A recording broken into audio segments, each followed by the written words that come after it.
Assalamualaikum warahmatullahi wabarakatuh. Alhamdulillahirabbil alamin. Pada kesempatan kali ini, saya Kelvin Ahmad Nuriski akan mengulas seorang antropolog yang sangat fenomenal pada masanya, yakni James George Frazer.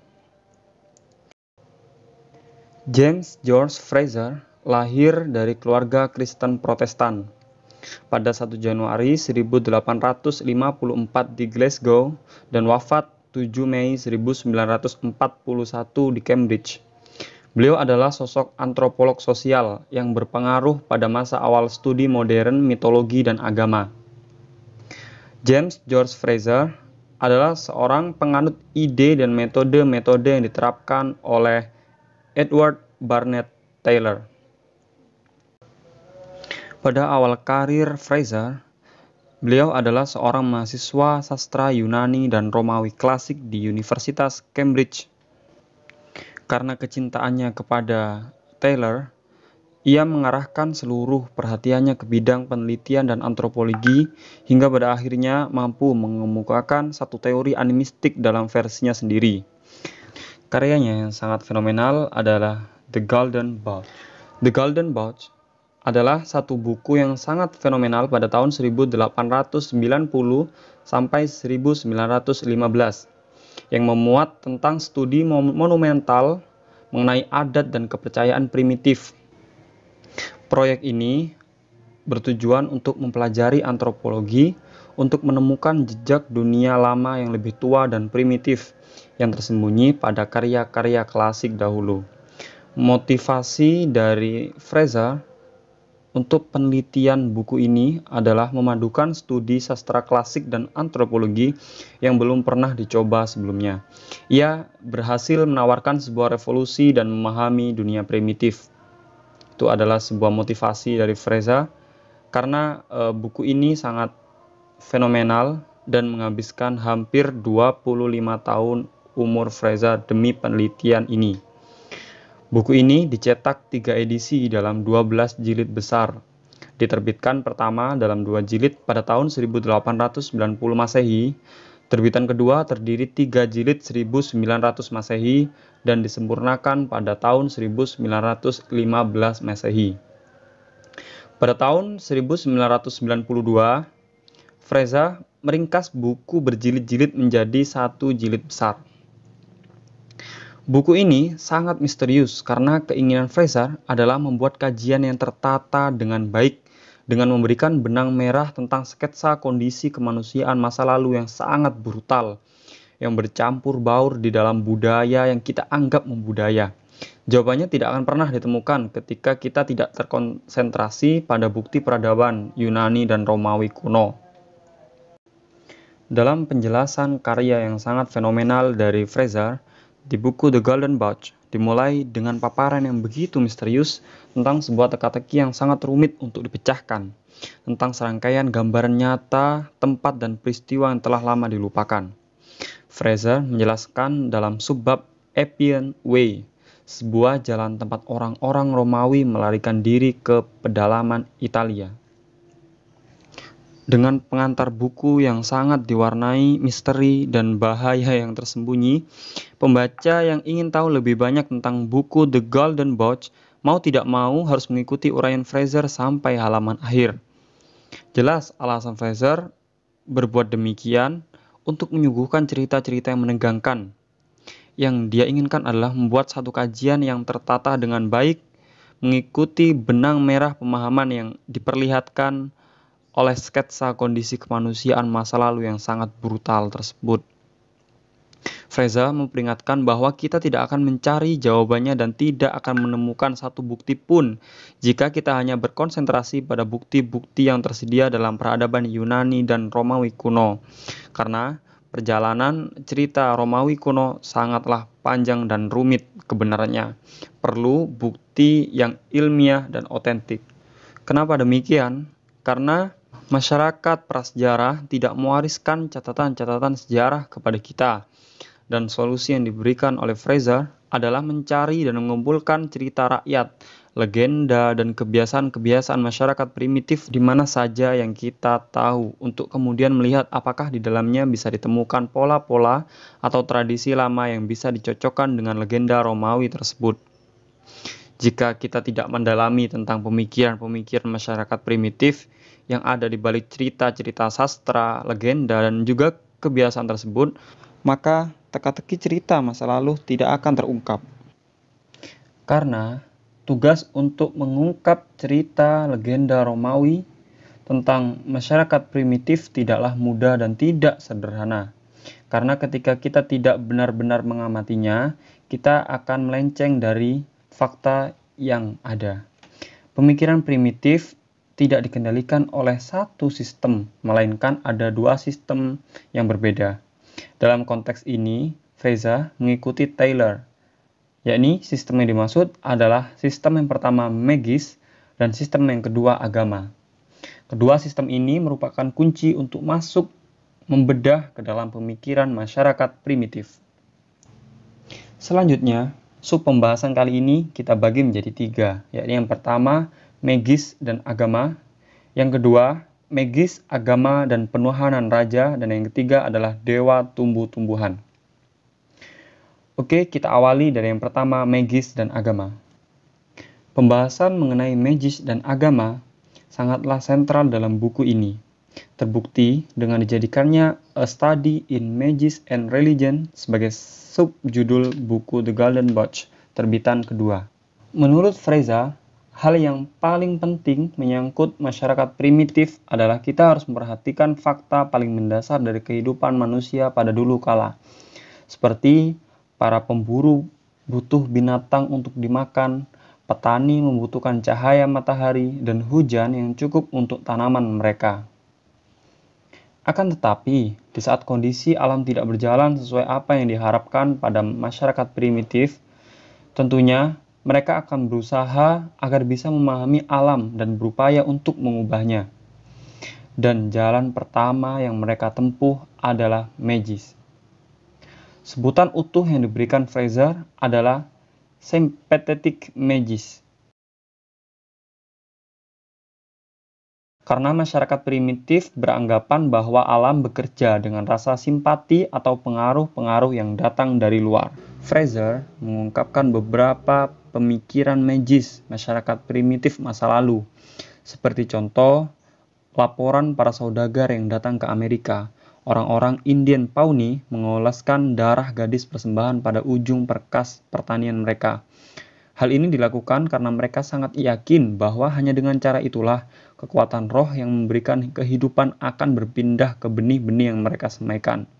Ketika musim kemarau melanda desa-desa tertentu di India, para petani mengganti pakaian anak-anak dengan dedaunan dan menyirami mereka dengan air di setiap rumah. Anak-anak yang disebut Raja Hujan diharapkan bisa memanggil hujan dan membuat tanaman subur kembali. Sangat banyak bukti yang terkait pemikiran-pemikiran masyarakat primitif berpegang teguh pada magis. Dan jelas terlihat bagaimana mudahnya orang-orang primitif di kala itu beranggapan bahwa prinsip-prinsip kerja alam selalu tetap, universal, dan tidak bisa dilanggar. Jadi, magis itu dibangun berdasarkan asumsi bahwa ketika satu ritual atau perbuatan dilakukan secara tepat, maka akibat yang akan dimunculkan juga pasti akan terwujud seperti yang diharapkan. Keyakinan yang melandasi setiap ritual menjadi bukti bahwa masyarakat primitif masa lalu memiliki jenis pengetahuan yang berlaku di kalangan mereka. Mereka telah menerapkan hukum-hukum tentang cara kerja alam dan berusaha mengontrolnya. Fraser juga melewati apa yang telah dihasilkan Taylor dengan mengatakan bahwa pengetahuan tentang magis memiliki nilai tersendiri. Fraser mengungkapkan, ketika seseorang memiliki kekuatan magis, maka ia memiliki kekuatan sosial yang lebih kuat dan lebih berpengaruh kepada masyarakat kala itu. Menurut Fraser juga, kekuatan yang diberikan oleh magis kepada manusia dalam masyarakat primitif tidak bisa mengelabui penglihatan kita, karena magis berhadapan dengan persoalan yang lebih mendasar lagi. Dan ketika magis mulai menguasai, bagi Fraser, pengakuan terhadap kekeliruan tersebut merupakan perkembangan penting dalam sejarah pemikiran manusia. Di saat magis telah mengalami kemunduran, agama datang menggantikan posisinya. Agama memilih jalan yang agak berbeda dengan apa yang ditempuh oleh magis. Di sini kita teringat Taylor setelah agama didefinisikan sebagai kepercayaan terhadap kekuatan spiritual. Namun, perbedaan antara keduanya, sejak awal agama tidak pernah mengklaim memiliki prinsip-prinsip yang tidak bisa dirubah. Sangat berbeda dengan magis. Agama mengakui bahwa alam berada di bawah kekuasaan dewa-dewa yang mengatur kekuatan alam bagi kepentingan mereka sendiri, untuk kepentingan manusia. Lebih jauh lagi, jumlah dewa-dewa sangat banyak dengan kepribadian yang berbeda-beda. Dan di pemikiran lain, tak ada bedanya Tuhan dengan dunia, karena keduanya kadang-kadang memberikan apa yang kita inginkan dan kadang-kadang juga tidak. Sub yang kedua, magis, agama, dan penuhanan raja. Dengan kedatangan agama secara bertahap, kekuasaan para pemilik magis beralih ke tangan para pendeta yang kekuasaannya terletak pada tipe kepercayaan yang baru datang, khususnya kemampuan mereka dalam berkomunikasi dengan Tuhan. Mereka mengaku memiliki dimensi ketuhanan dalam diri mereka. Raja-raja yang mengaku memiliki sifat ketuhanan ini adalah satu keniscayaan dalam era agama-agama. Sebagaimana orang-orang yang mengakui kekuatan magis di zaman magis juga menjadi panutan dan raja. Walaupun kita tidak bisa menganggap masa transisi antara kedua masa ini terjadi dengan cepat dan mendadak. Akibatnya, posisi raja dan para bangsawan juga memiliki pola yang sama dengan apa yang dianut masyarakat primitif kala itu. Masyarakat primitif menganggap raja sebagai dewa, maka mereka akan menganggap kekuasaan dan hubungan raja dengan rakyatnya sebagai hubungan magis. Sebagai dewa, raja dianggap pusat dunia. Seluruh perkataannya menjadi hukum, dan pribadinya menyebar ke seluruh penjuru. Seperti yang dicontohkan Fraser, masyarakat Afrika tidak mengizinkan raja mereka keluar dari istana, karena seluruh gerakan tubuhnya akan berpengaruh pada cuaca. Dalam masyarakat Irlandia kuno, raja diminta untuk tidak berada di kota tertentu pada saat matahari terbit, atau tidak berada di kota yang lain pada hari Rabu, atau tidak berlayar pada hari Senin tertentu. Yang kesemuanya dilakukan semata-mata masyarakat takut terhadap akibat kekuatan magis mereka pada waktu dan tempat mereka berada. Dalam istilah yang lebih umum, Fraser mencatat bahwa masyarakat primitif sering bersikeras menyatakan raja sebagai dewa, sehingga masyarakat harus selalu mengambil tindakan untuk menjaga kekuatan ilahiyah yang ada di dalam diri sang raja, dan mengalihkannya kepada orang lain saat raja tersebut memperlihatkan tanda-tanda sakit, terluka, atau sudah tua. Tak ada yang lebih mengejutkan bagi orang-orang Victorian yang membaca buku The Golden Bough, selain bukti-bukti yang diberikannya untuk memperlihatkan kebiasaan yang berlaku dalam beberapa suku primitif ketika raja mereka sakit. Maka sang raja pun harus dibunuh secara ritual. Setelah itu, roh penguasa secara sempurna dapat dipindahkan kepada penguasa baru. Pembahasan yang terakhir, dewa tumbuh-tumbuhan. Bagi Fraser, yang lebih umum daripada magis dan agama adalah pemujaan musiman terhadap tanaman-tanaman dan pertanian. Seperti contoh yang terdapat dalam masyarakat Siprus kuno. Dewa Adonis selalu dijodohkan dengan Dewi Aphrodite atau Astarte, yang ritual-ritualnya terdiri dari ibadah seksual. Dalam masyarakat ini terdapat satu hukum perkawinan yang ganjil, yaitu menyuruh semua perawan tidur di kuil dengan orang-orang asing sebelum mereka menikah. Menurut Fraser, keganjilan seperti ini bukan diilhami oleh praktek yang tidak senonoh, tapi merupakan aturan imitasi magis yang sakral.